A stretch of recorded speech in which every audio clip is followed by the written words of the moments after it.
If you're like me, you're probably up to date with the most recent Netflix binge.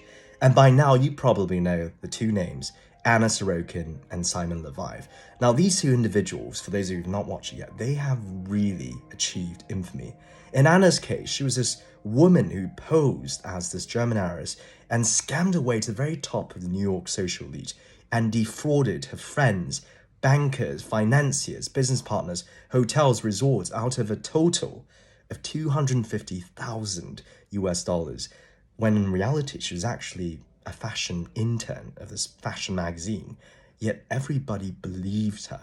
Now, in Simon's case, he's this person who posed to be the son of a billionaire, and he went on Tinder to meet all these women and swindle them out of hundreds of thousands of pounds to fund this lavish lifestyle of his, and nobody knew.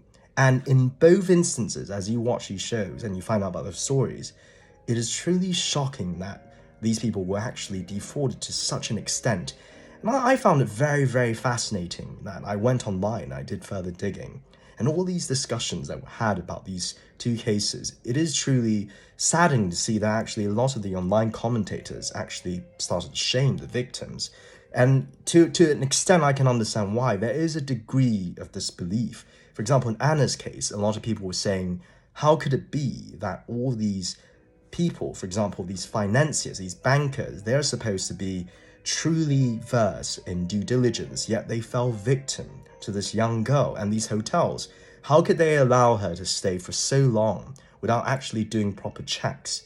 And then in Simon's case, it is actually more overt and aggressive. A lot of people actually directly shame the victims, saying that they were so foolish to actually believe the guy.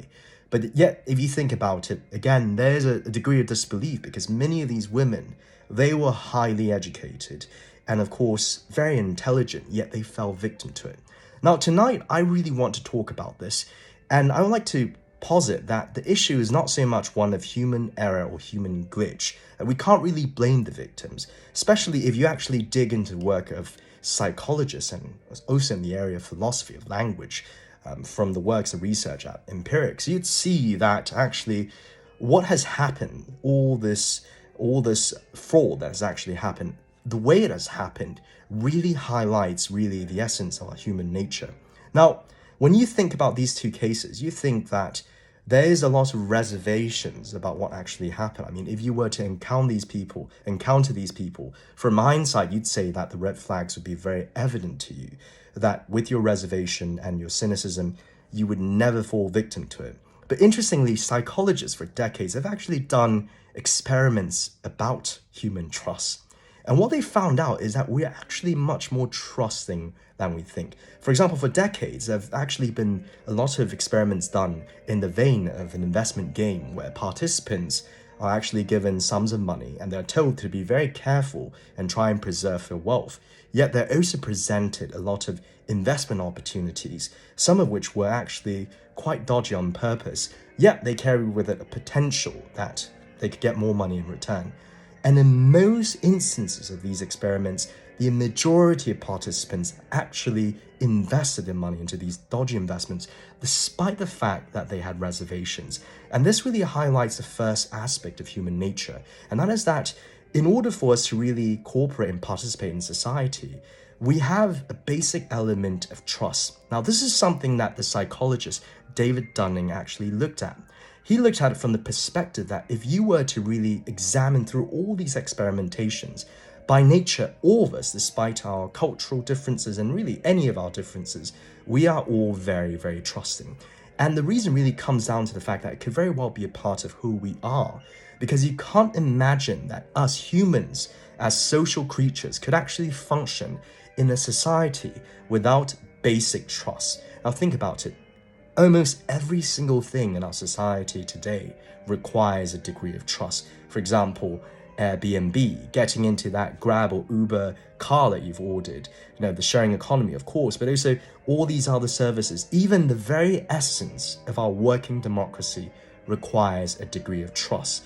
So it is our nature to be very trusting rather than distrusting. Now, what's very interesting is that actually it can go a bit further, because if you were to actually investigate it from the philosophy of language, for example, the work of Paul Grice, He was the first one to look at it. He realized that actually, at the most basic level of human communication, for communication to happen, there is a basic assumption of sincerity. Because in other words, if you think about it, if you are out there in the world today, and if you were to doubt everything that was actually being said to you, for example, if you were to tell me how you were yesterday, and if I were to doubt everything you said, it would be very difficult for us to actually communicate and really for us to form relationships. It is at the very basic assumption and the very basic level that we have sincerity for one another. In the same sense that in terms of cooperation, from Dunning's perspective, it is the very basic assumption that we have trust for one another. And what is very interesting is that Grice, his work has actually been experimented as well. And a lot of experiments have shown that when people have these sort of difficulties in processing certain communication, rather than actually assume something as being false, they most of the time assume it to be true. And that's very interesting in the sense that we realize that this sincerity and this trust is really at the most foundational level of really human society, both our form of cooperation and our form of communication. So what this is to say is that although we might actually think that there are all these different red flags that might appear as we hear these extravagant lies being told to us, for example, if we ever met Anna, or for example, if we ever met Simon, it is actually our human nature to be trusting of what's being told to us, and also to assume it to be sincere rather than to do otherwise. This is a very basic part of human nature, and it's actually unnatural for us to go against it, to be highly skeptical or doubtful.